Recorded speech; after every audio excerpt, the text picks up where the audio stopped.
Hi, everybody. Welcome back to the Quantum Guide Show. Today, I'm very happy to bring on two returning guests to form our panel, Nina the Mystic and Jennifer Halcame. For those of you who are not familiar with them, let me tell you a little bit about them. Nina was born and raised in Norway, but moved to Canada as a young adult to be with family. While growing up, Nina had several spiritual experiences, including sleep paralysis for the first 42 years of her life, but it disappeared when she left Christianity and started to study the occult. Nina makes YouTube videos and offers private sessions for those who seek spiritual advice and guidance. See her website below for more information. She works as a mystic, but spends a lot of time being a truth seeker, combining all her knowledge to teach and grow with others, which has become a passion for her. Jennifer Halcame is a certified Reiki master, teacher, healer, life coach, and psychic intuitive with over 30 years' experience. She is also dedicated to help others heal and align with their true path. All of the links are featured below in the description. And I'm so happy you could be with us today, checking me out. Subscribe to my channel, leave me a comment, like my videos, and please do share this content with your friends. And I'm happy to announce that you can join my YouTube channel, take advantage of my perks, and help to support my programming. So without further ado, here's Nina the Mystic and Jennifer Halcame. Welcome, ladies. I'm so glad you could make it today. Oh, thank you for having me. Yeah, same here. It's a pleasure to be here again. Oh, I'm just thrilled that you both could make it. So today we're going to talk a bit about motherhood, and it's almost a forgotten word nowadays, and I think it's also very much tied in with the divine feminine.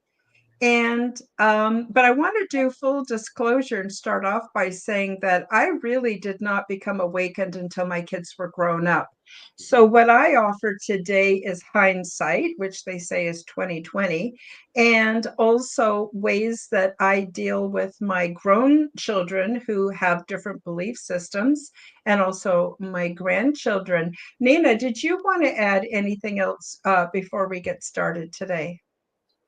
Yeah, I mean, that's the same with me. Like I said, I was 42 years old by the time started to have the time really. Once the kids were teenagers and you started looking at things, and I was on your show a while ago, and we talked about my experiences. So I'm not gonna go into that here, but yeah, I woke up a little bit later, I guess, in life.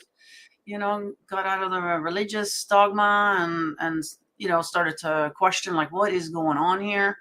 And so yeah, my kids were already teenagers by the time that I woke up, essentially. So, which is too bad because I have that hindsight as well. I sure wish I could have done it all over again now. I sure would have done a lot of different things. Yeah. So Mm-hmm. Me too. Me too. Jennifer, do you want to tell us a little bit about your position as a mother and how this unfolded for you? Well, by the time I had my first son, I was already on my spiritual path. I guess I was about 18, 19 when I first started that. I was just barely 22 when I had my first son. Um, it was definitely different than most of the people I knew and the way they were raising their children.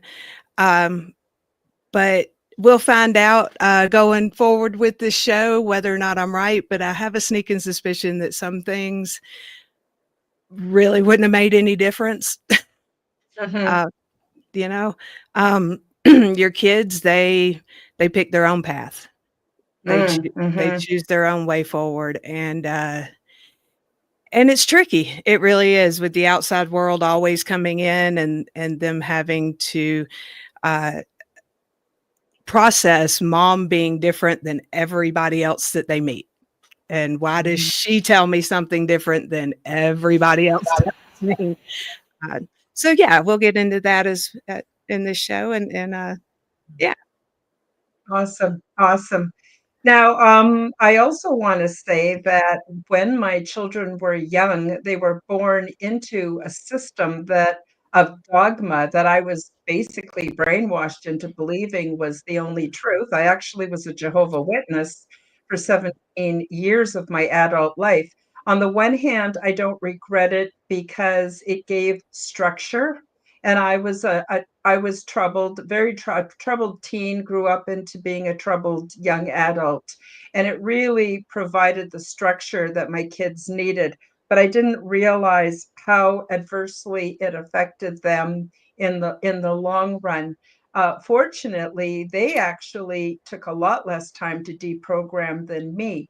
So my son was in middle school and my daughter was in I guess, high school when I stopped going. And then I kind of flipped the script where I sort of believed that my kids were going to go out and do certain things, whether I approved of it or not. And that included things like drinking alcohol, smoking cigarettes, things like that. So, what I actually did, and I feel a bit embarrassed to admit this, but I want to be honest, is I actually I let them experiment at home because I thought it would be a lot safer for them to experiment than at home than to experiment at some party. God knows who would be there. And me understanding how vulnerable you can be when you've been drinking alcohol or smoking weed or God knows what else, right? And so I wanted them to experiment at home to get a feel for what that was actually like. And surprisingly, I think because of that, and neither one of them ended up with addiction issues. My son, he does smoke cigarettes from time to time. And my daughter, she does like to party a bit with alcohol from time to time with with the girls from the office. But basically, I would have to say they did not have to face the addiction issues that I had to face. And of course, I was growing up that we were like literally beaten if we got caught having a cigarette or having alcohol or anything like that. So that is how. And then around that time was also when I was going through my awakening. I started having these paranormal experiences, and I didn't know if I was crazy or whether this was natural. But at the same time, I couldn't do anything about it. So it unfolded as it unfolded. So that's sort of my transition. And Nina, do you want to talk a bit more about your transition, or you guys can take this in any direction you want. There is no wrong way of discussing this. Yeah, so I started, researching some of the things that were happening to me as well, going online. Thank goodness we have the internet by now, and start looking things up and then going down rabbit holes. Like, so I was waking up in a spiritual sense, as maybe Christianity isn't what they said it was, and I was as well, like you, Karen. We're going to church for a while there. I remember my mother-in-law, who was a Christian, sent my boys to a Christian summer camp. And so they came home from summer camp with Jesus in their heart. And so I remember making a conscious decision. So it wasn't a religious experience, but it was a conscious decision. I thought, you know what?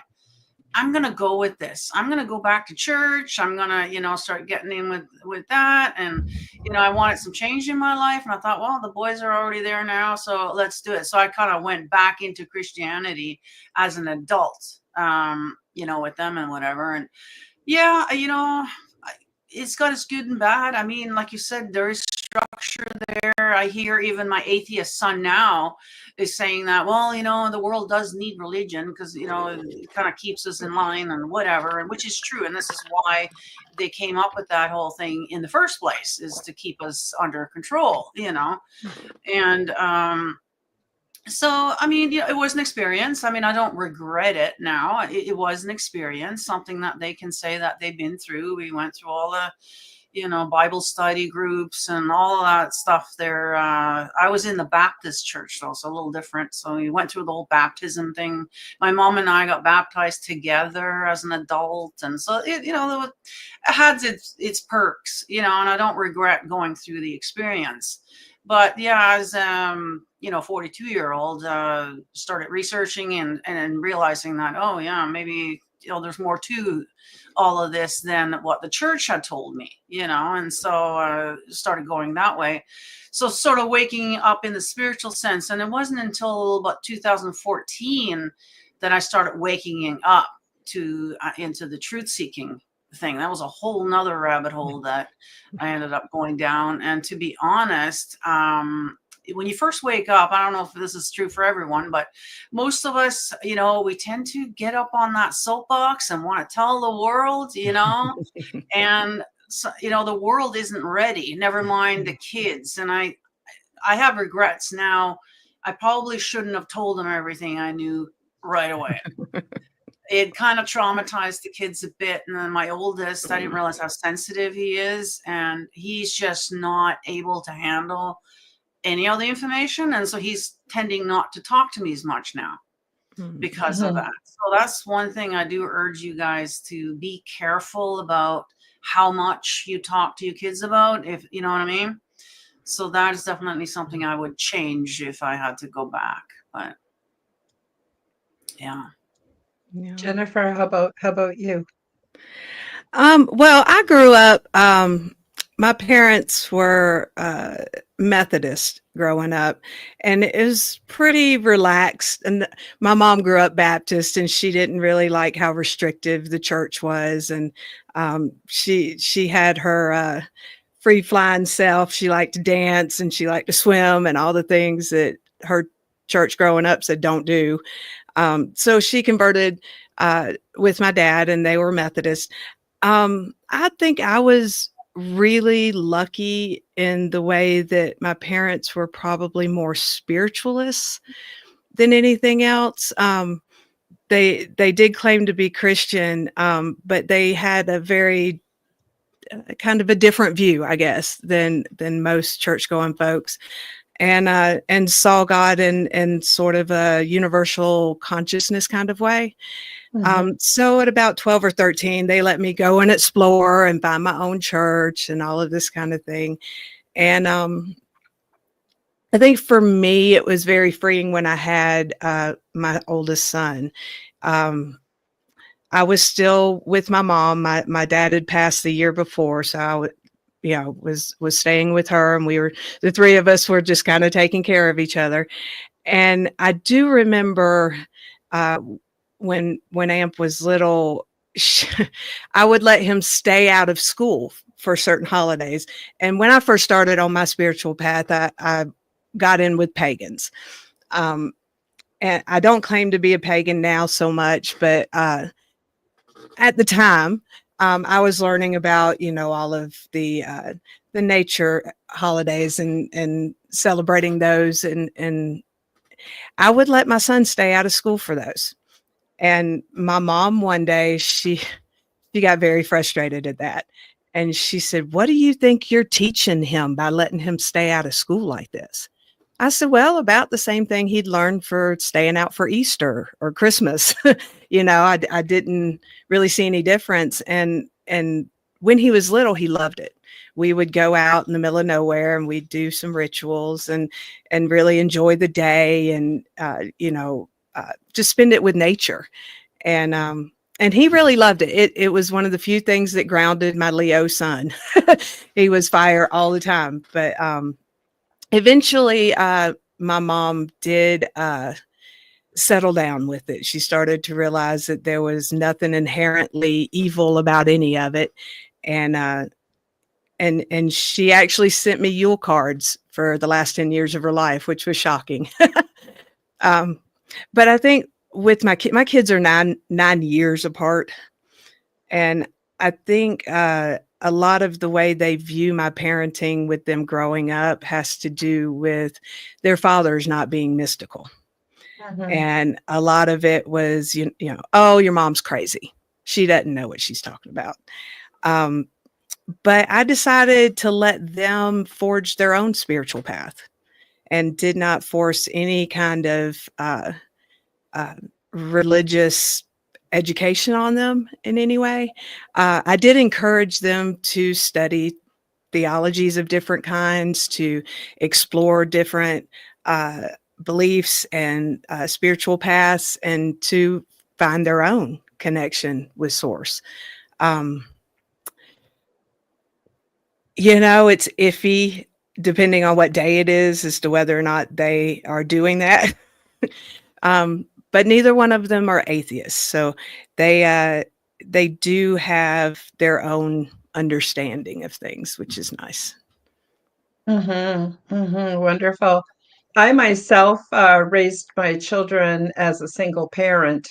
Um, um, um, lots of reasons why their dad and I split up, but um, um, I know I don't want to point fingers, but let's just say narcissism was a really big part. That personality, me being an empath, that was what I was attracted to. Mhm. And in some ways, it was a gift to us that he ended up going his own way and finding a new wife. So that was that. So raising them on my own was difficult. And it also, it was a huge transition when I decided.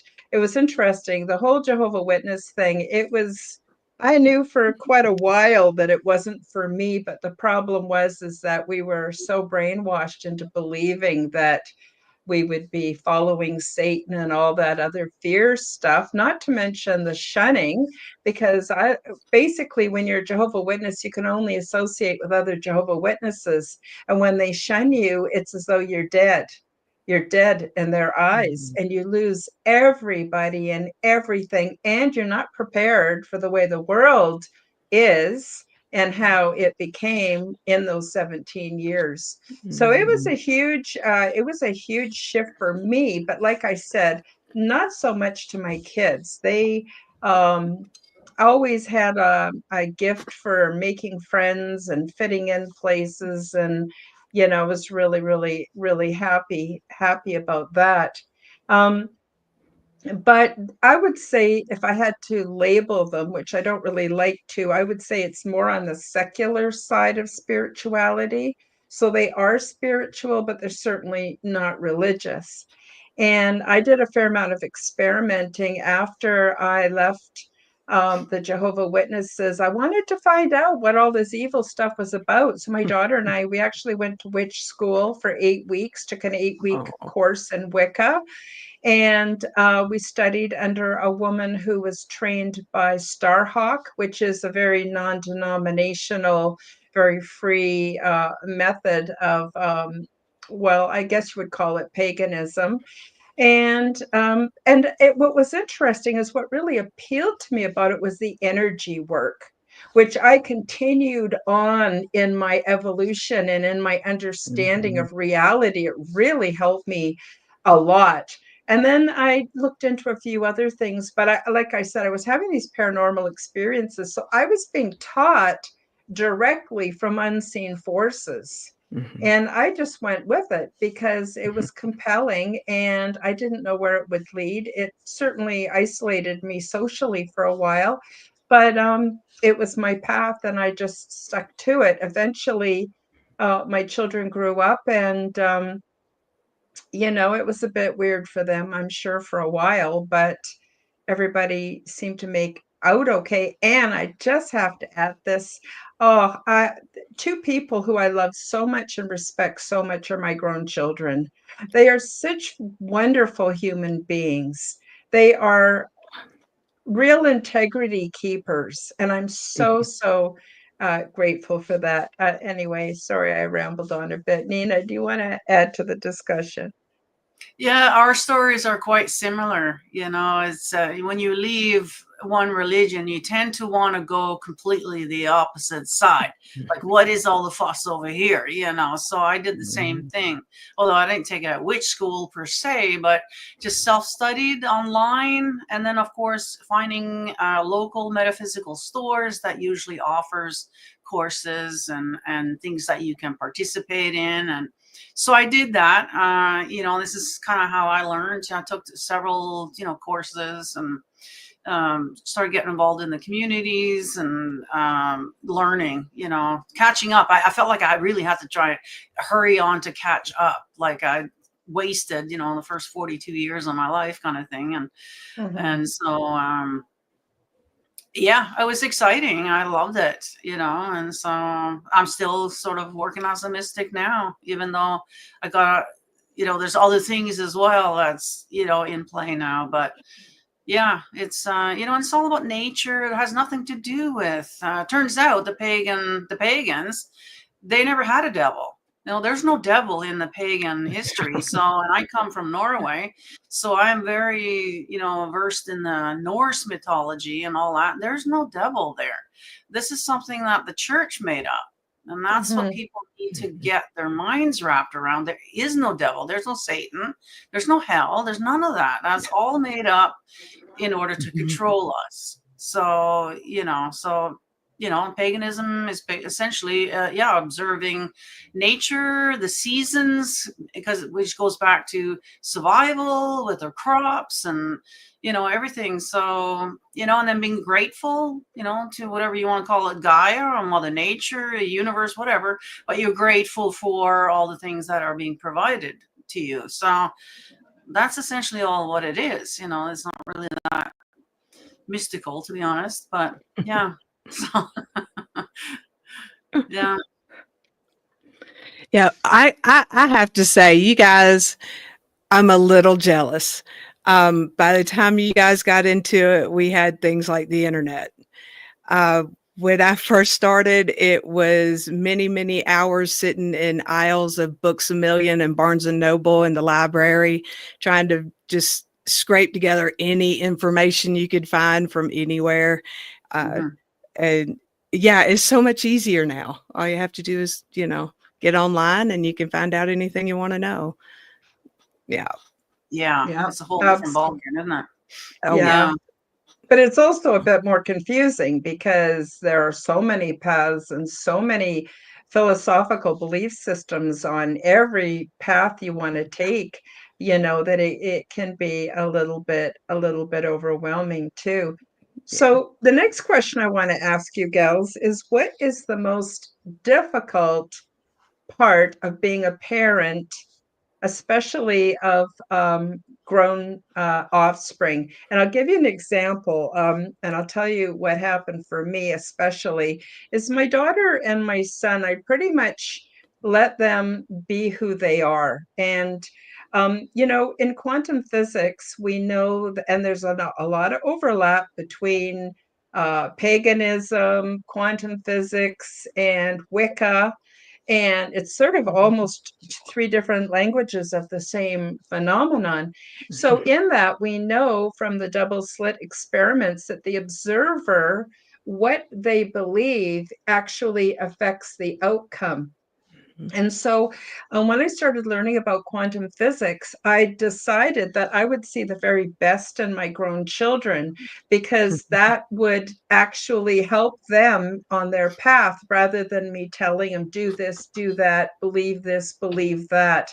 I just saw them as being the best human beings that they could be. But I got to tell you, I'm just going to be really honest with you guys. What really tested me was during 2021, 2022, with the big whoopla, with the sickness that was going around. I'm still scared to talk about it because YouTube dings me. It seems, they can still cancel channels. And unfortunately, it's almost like the new religion where you're a little bit fearful, to speak openly. But what happened for me was I had what I'm going to call divine intervention, divine guidance on what to do and what not to do during that time. I could see very clearly what was going on. So I have two grown children. One of them completely fell for it, hook, line, and sinker, and the other one didn't, although it was a bit of a struggle for him. And this is when I had my biggest test as a spiritual mother. And that was that I had to let my grown children make decisions for themselves. And then I learned a really important lesson, and that is that it's not up to me to parent them anymore, but it's up to me. This is going to make me cry because it's very emotional for me, but I had to trust them, let them make their own decisions, realize that throughout their lives they would make mistakes. Oh my God, when I look at my life, when I was their age, holy smokes, did I make huge mistakes. The difference was what I wanted was to be the kind of mother where I was there for them and respected them. So I didn't try to brainwash them, influence them with the data that I had access to. It was really hard, guys. It really woke me up that I needed to level up as a mother. And I realized that if they suffered for their mistakes, it was up to me to kindly be there. Sorry. It's just so big, this lesson in my life, that I'm supposed to kindly be there to give them a hand back up when they ask for it, when they need it, when they want it, but to let them fall. And it's the hardest thing as a mother to watch your children fall. And who am I to decide what's falling anyway? You know what I mean? In the long term of the path of their lives. And sorry, I'm so sorry for being emotional. I did not expect to get emotional, but I often do. Um, and so the hardest thing for me, really hard lesson for me, was to let them be who they are, make their own choices, and then instead of being, oh, I told you so, be loving and respectful and give them a hand up if they should need it in the future. And it was the most important, I think, lesson because it also involved grandchildren, right? So it wasn't just my children, it was also the effects of on the grandchildren, which if you guys are grandmas, oh my God, that's we would die for them. That's how strong our bond is to our grandchildren. Anyway, sorry, I talked long enough. I'll pass it back over to you guys, and wondered what your thoughts are on this subject. Yeah, that's a hard one. That was really hard for me as well. But by the time 2020 came around, they had already kind of classified me as the kooky one, so they didn't listen to what I had to say about that whole situation. And my oldest was actually resistant. He didn't take the medicine until like literally just a couple of weeks before the whole incident in Ottawa, with all of that, with the truckers and everything, because that's really what changed everything, was when the truckers took a stand in Ottawa there. So literally just like 2 weeks or whatever it was prior to that, my oldest caved and took the one because he wanted to go to dirt biking something, or rather whatever. His wife had already taken it. And it was his wife that forced him to do it, or convinced him to do it. So he took the one. Huge regret. And then the other one, both of them, oh yeah, they'll line up for whatever, however many they said, they joked about at that time. And there was nothing I could do. And I had to, just like you, have to sit here and, knowing what they're doing to themselves. They're on their own journey. There's nothing I can do at this point. Now, luckily, both of them did not give that particular medicine to their children, though, so the grandkids. However, I've had 2 grandkids born since then. And, they have, medicines for when they're born, right? It's certain milestones. They got to get medicines. I'm not joking. The list of side effects and whatever they're getting is like, we pulled it out. Like, you can't even stretch out your arms. And they're still doing that, and these are things that I would not be doing any of this if I had to go back today. If I had young kids, I would be going clean clean break. We got to start all over again to figure out what's good and what's not here. Like for real, like, yeah. So that was really hard. Now, luckily, they seem to be fine. My youngest, who took the 2, have had 2 kids, so that seems to be okay. However, my oldest, she hasn't been able to get pregnant. They're only got the one. She's actually, that's not true. She has been pregnant a few times, but can't seem to keep it. Yeah. I don't know if that has anything to do with the medicine or if that's other things that are going on there, but it makes you wonder, so yeah. Yeah, I can definitely relate with you to my oldest son. It was the same deal.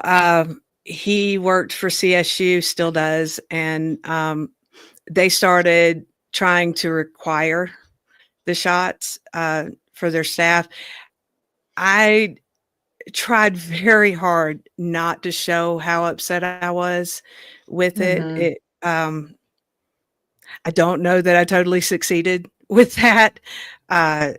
Just simply because he had driven COVID transport for 9 months without that shot and never got it. And I'm like, obviously you don't need it. But between the pressure from work and his girlfriend, who also worked there and was very, very terrified, he decided to go ahead and take it. At that point, he couldn't say no to the boosters because he did not opt out of the original shot. So he ended up getting, I think, 2 boosters. Those years, his girlfriend would not let me or my youngest son come for holidays, come for anything, because she was terrified. And but my youngest son, he was under 18, so I still had control over that, and he did not get it. What I ended up doing, my oldest son, unfortunately, did start showing some signs and symptoms that were very concerning. He had been in perfect health before he took those shots. He's a young man of 26 years old, and I ended up taking him to the functional medicine center, and it still breaks my heart when they came back and said he's got heart swelling and brain swelling and his liver shutting down. And it was just, I'm with Karen, I'm about to cry. It was just heartbreaking to me. Luckily, I did talk him into going through the program, and we got him detoxed and all of his stuff, back the way it should be, and he's healthy again.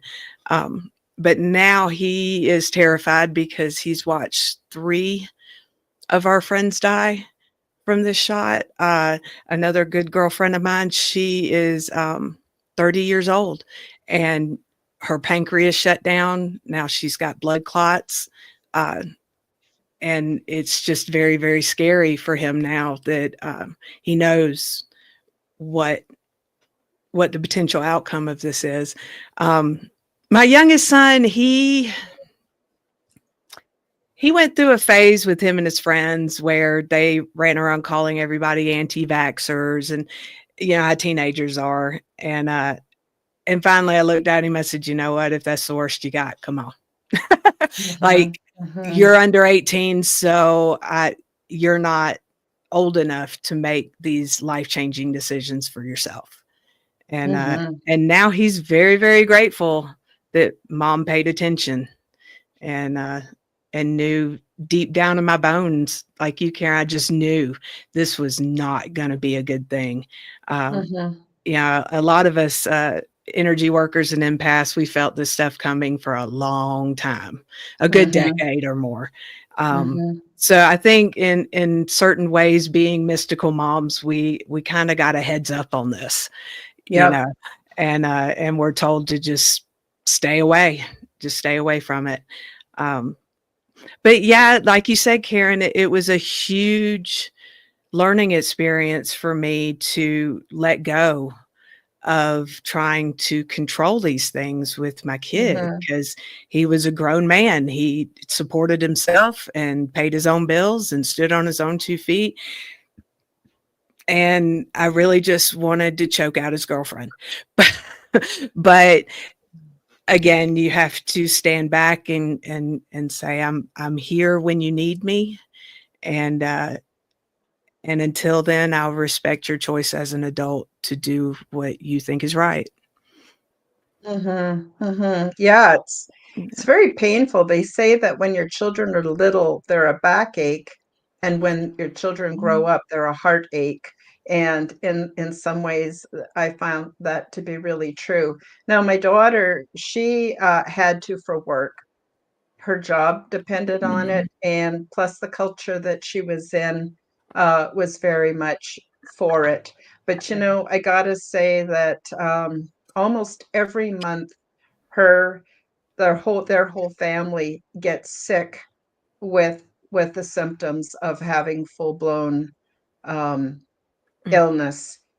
Every month, it's insane. And then 2 weeks of trying to recover. So she's never got enough holiday pay days left. It's a real struggle, and it's really horrible to see them sick all the time. But I have to just keep the faith that they're gonna be okay. And when you think about it, and I don't know if the two of you agree with this or not, but in my way of thinking, a lifespan is very, very short, and all kinds of problems befall us all kinds of challenges befall us all. And in some ways, it could be a hell of a lot worse. And I believe that energy is neither created nor destroyed. I think that this life, being human on earth at this time, is just a really short, either a training scenario or just a very short proving ground or for soul evolution. I do not believe it's the beginning or the end. And I believe there's so much more outside of this life. And that helps me to stay grounded because I'm not thinking this is all there is and looking at the very short window. I don't know. How do you gals feel about that? I have to agree. It's I've always felt like this was school. More like college. You get to study what you want. And I've always loved that feeling of how I explained it to my youngest son by telling him, he said, "What do you mean school?"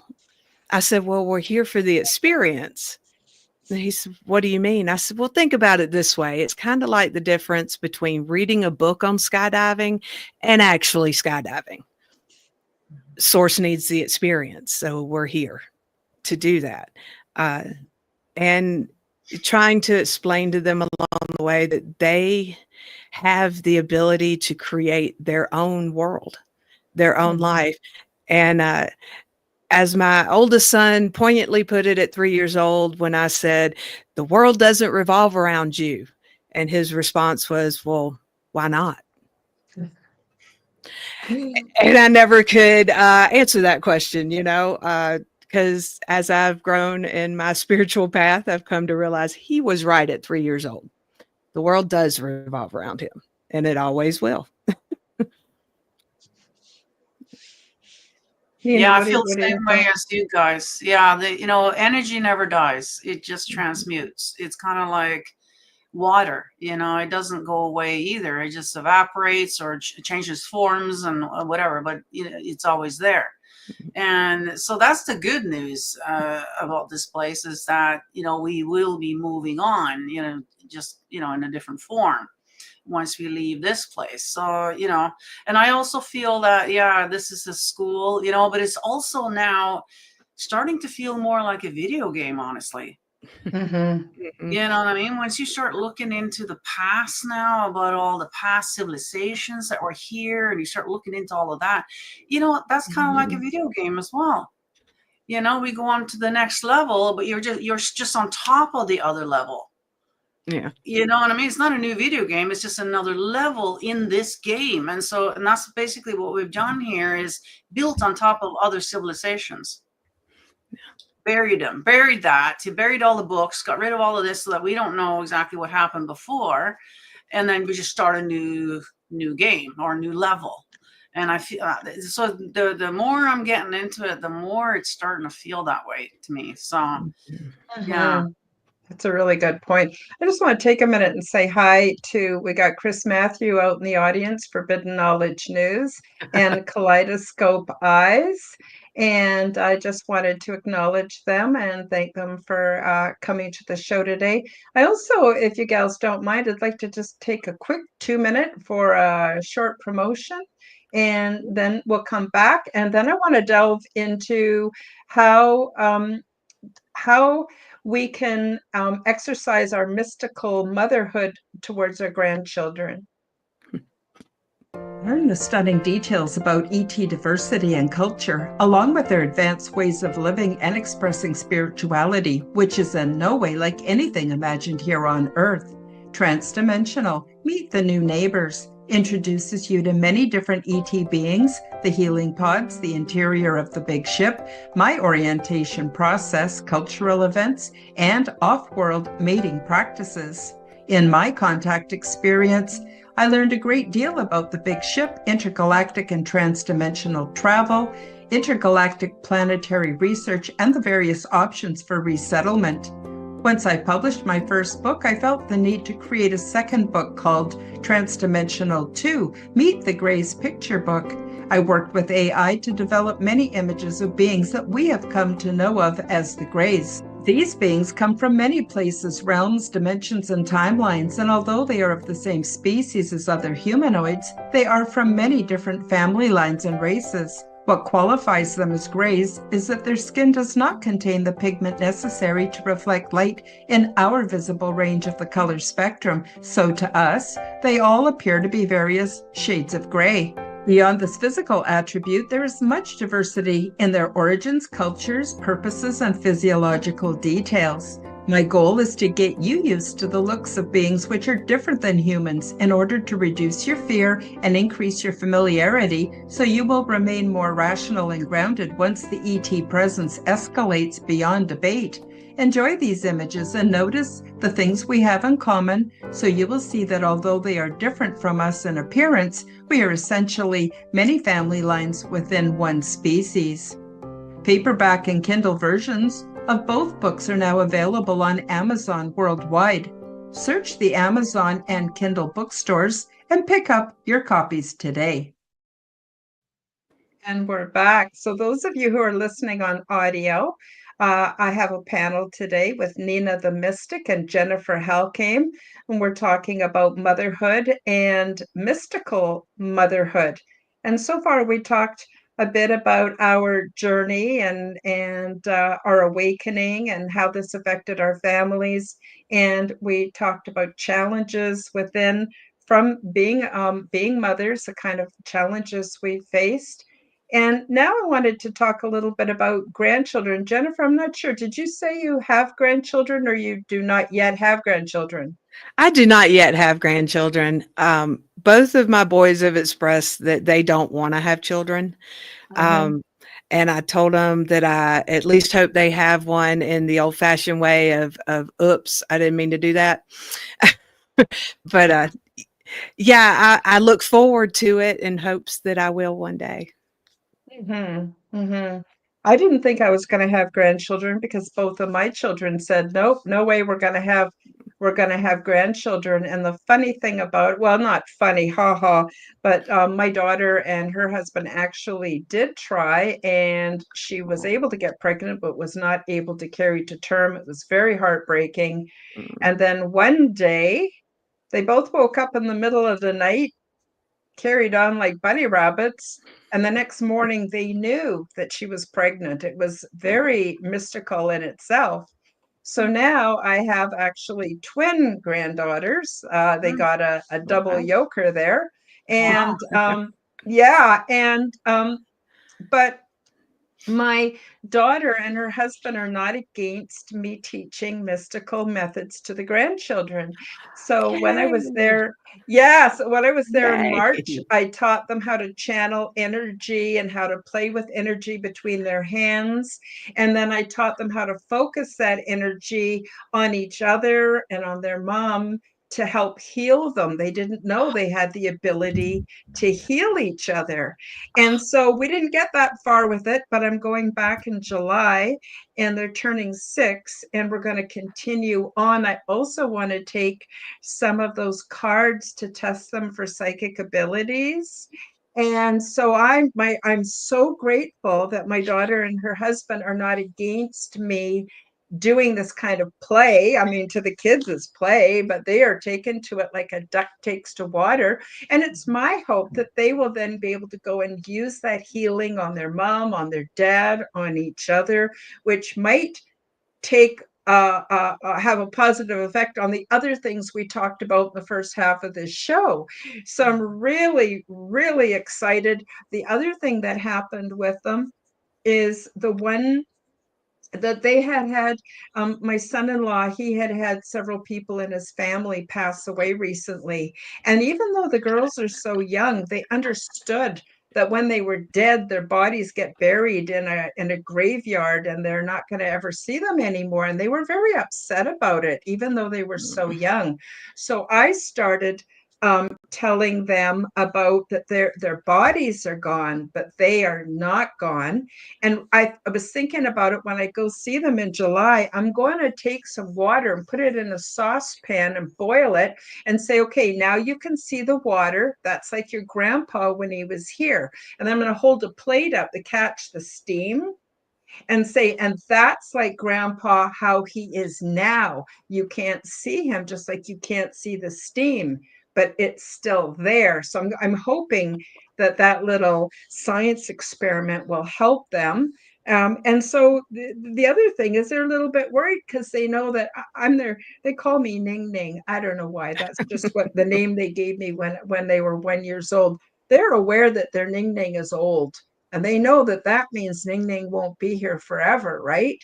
So I'm hoping it will reassure them. I want to start planting those seeds. I'm just so grateful that my daughter and her husband don't have a problem with that.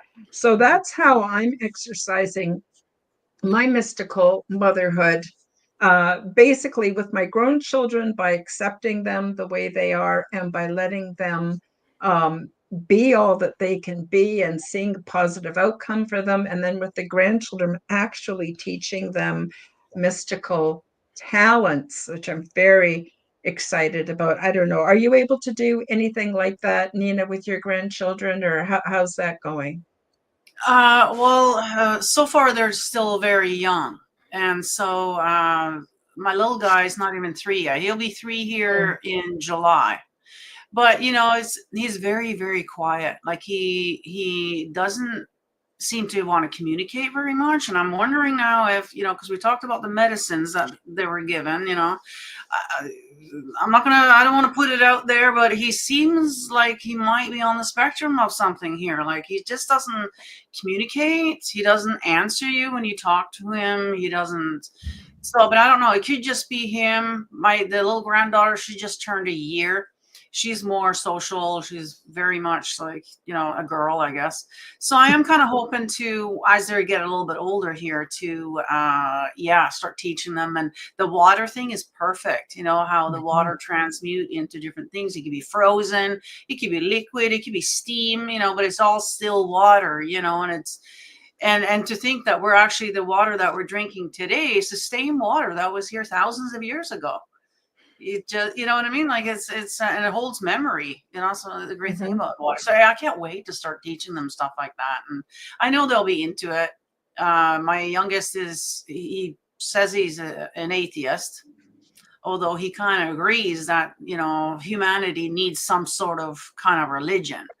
And so I'm trying to explain to him that while their plan is to eradicate all religions that we have today, and then they're going to be ushering in a new one world religion, which I agree. I mean, I do agree that, most people do need some sort of spiritual sanctuary or something, we do need that, as a species. I do think that it's going to help everyone. So, but it's just that whole Jesus narrative and whatever, that's, an old hell concept and scaring people into believing something, Yeah, 'cause a lot, most, well, I shouldn't say that, but a lot of people who are into the religion aren't really all that religious. They're just scared. That's all. That's the only reason Mm-hmm. why they're going along with it, because they think they're going to go to hell or something. You know, so once you take that out of the equation, you know, and start, hopefully they'll start waking up to more spiritual stuff. And I hope that they make this, whatever this religion thing is, more spiritually based rather than some kind of religious base, you know. And Mm-hmm. speaking, I was going to talk about the Pope. The Pope just passed away, as you all know, right on Easter, which I thought was kind of funny. As you know, what are the odds of that happening? But Mm-hmm. he had changed his tune here lately. I don't know if you've noticed it over the last few years. He's now all of a sudden they're including gays. Now all of a sudden it's okay to do this. And so you know, they're already kind of changing their tune as they can see that people aren't really going along with this anymore. So the Catholic Church was already changing into something different anyways. And so it won't be a big stretch, I don't think, to usher this in, which was the plan all along. So Mm-hmm. Mm-hmm. yeah. Jennifer, what are your thoughts? I think that teaching our grandchildren this stuff will be a lot easier than teaching our children this stuff because Yeah. children, something inside of them tells them to buck all boundaries, and that's important for growth, that they do test the boundaries and they do push. Um, but inherently, they think their parents don't know anything, like our brains leaked out of our ears when they were born. So I think it will be absolutely exciting and fascinating to be able to mold our grandchildren in that way, because they kids tend not to be so rebellious with their grandparents. They tend to respect them more and listen to what they say more. You know, so I'm just very excited. I'm very excited. I told my kids they just need to flip a coin. I don't care who gives me a grandchild. I just want one.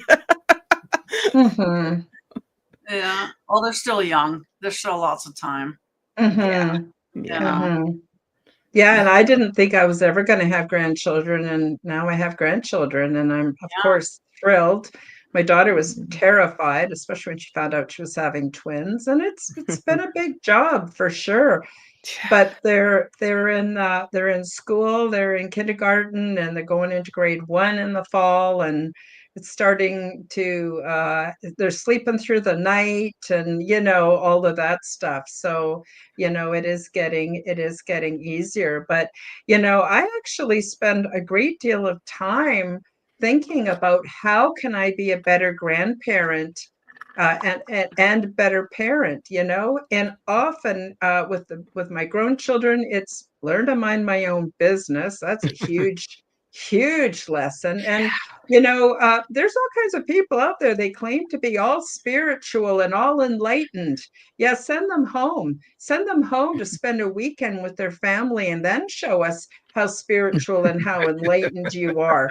You know what I mean? When the testing gets going, you know, are we full of Mhm. shit, or are Yeah. we really a recreation to help make this a better world, right? So I mean, I know when I'm full of shit and when I'm not. Thank God I do, you know, shadow work and that kind of thing.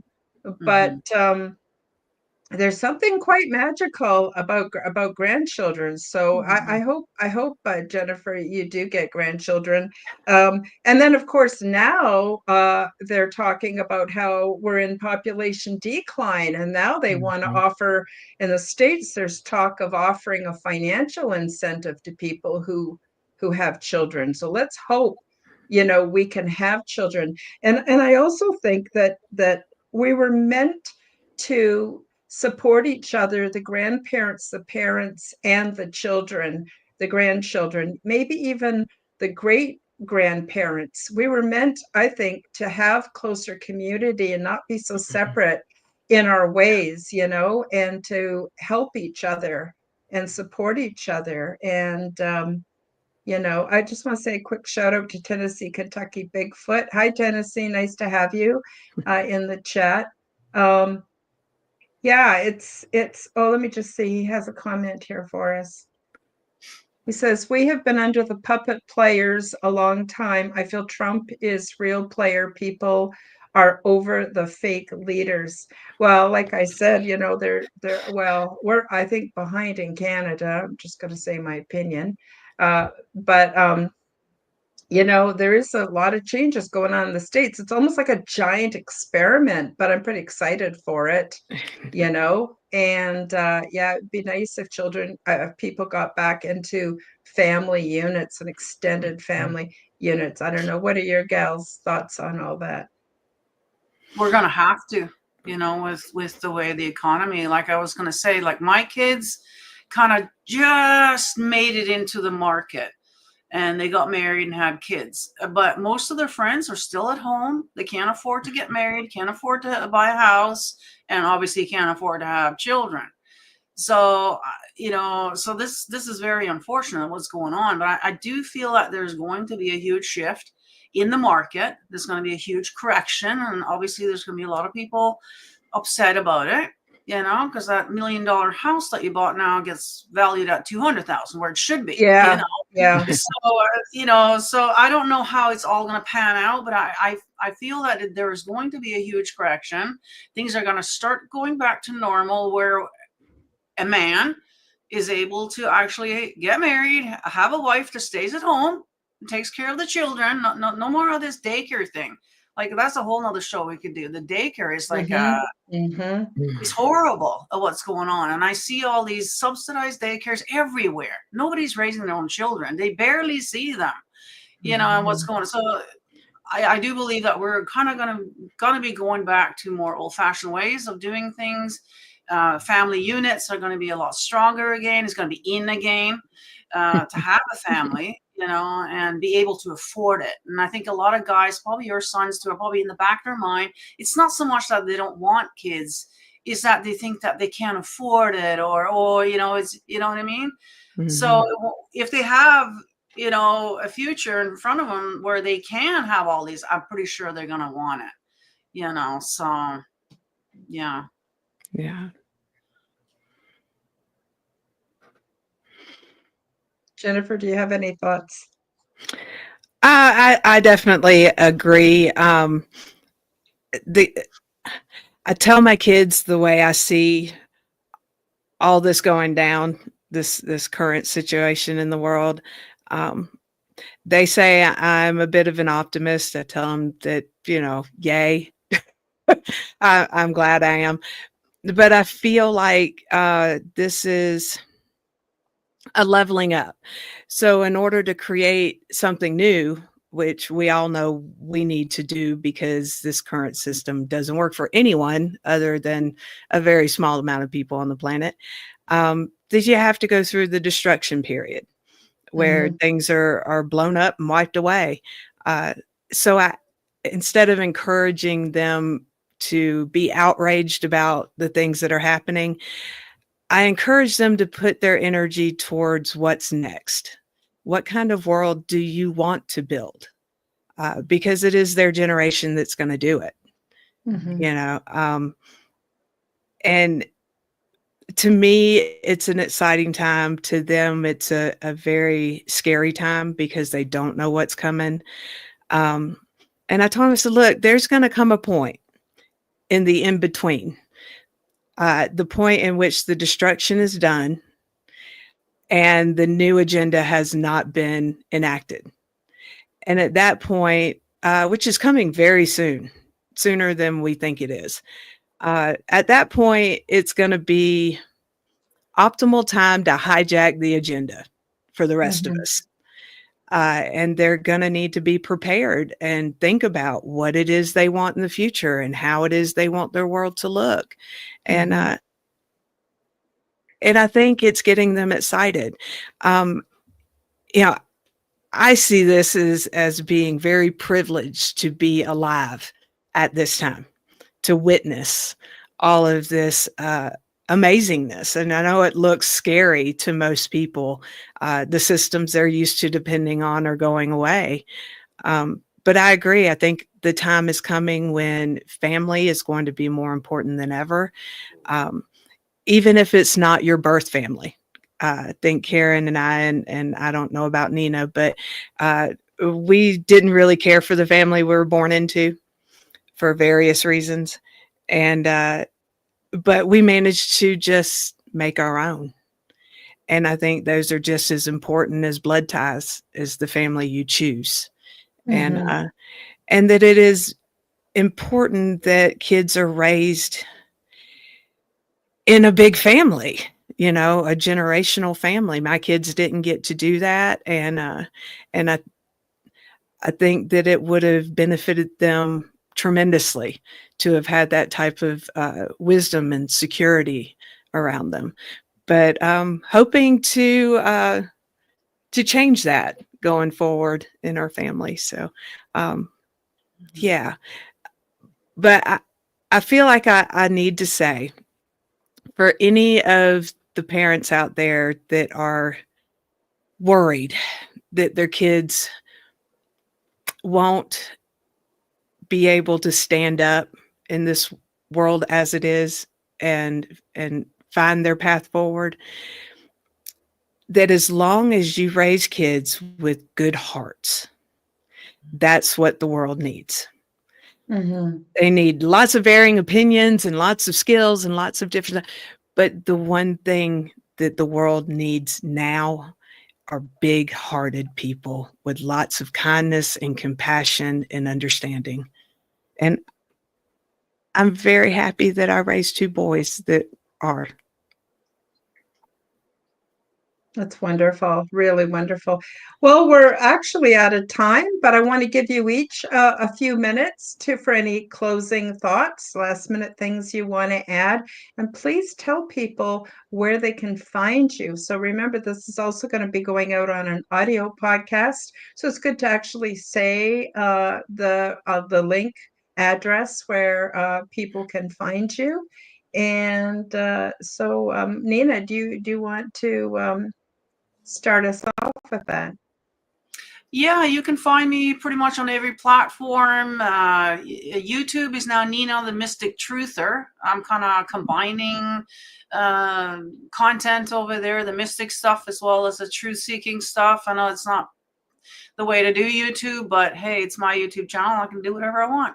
But so there's that. And then, which today it's hump day. It's Wednesday. So I go live every Wednesday at 6 o'clock Pacific time zone with my pick a card. So it's a free message from Spirit. And then I also go live on Sundays at 6 o'clock Pacific time zone. And I also go live over on YouTube, and then I'll cross post it over to Odyssey, which we have to do manually now. It used to be just automatic, but we gotta manually upload it there. But that is my backup channel over on Odyssey, which is Nina the Mystic. So you can find old shows, new shows, everything is over there on Odyssey. But yeah, you got a lot of my links down below there. So, you know, or you can email me if you want more information. And yeah, can't wait to hear from you guys. Well, I don't have quite as long a list, but you can find me at jenniferhalcame@gmail.com. You can also find me on Facebook. Anyone out there who feels drawn to me or thinks I can help them in any way or be of service, feel free to reach out, message, email, and I'm always happy to help. Wonderful. I love having you both here today. I love the things you had to say. And so it looks like next month we'll be having another Mystical Mothers panel. And I hope y'all will come back for that. And I guess that is about it for today. Please join me Sunday for the Aliens and Angels podcast. We're going to have a live Q&A, and I'm finished reading my book to everybody on that show, and then we're just going to have a bit of a conclusion by discussing the material a bit on Sunday, and that is at 11 a.m. Pacific, noon Mountain Time, 2 p.m. Eastern Time. So I hope y'all come back for that. And I guess that's it for everybody. Sending much love And best wishes out to everybody. And we'll see you next time on the Quantum Guide Show. Bye-bye, everybody. Thank you for joining me for the Quantum Guide Show. Become the change that you wish to see in the world. Subscribe to my YouTube and other channels at Karen Holton TV. Click the like button, leave me a comment, and share this podcast with your friends. Read about my true life ET contact in my book called Transdimensional: Meet the New Neighbors, which is now available in Amazon bookstores worldwide. Check out my website at www.karenholtonhealthcoach.com to see my free resources and amazing products and services. All the links will be in the description below. As part of the Forbidden Knowledge Network, you will find the Quantum Guide Show with Karen Holton and also the Aliens and Angels podcast on all audio platforms. Until next time, keep up the good work.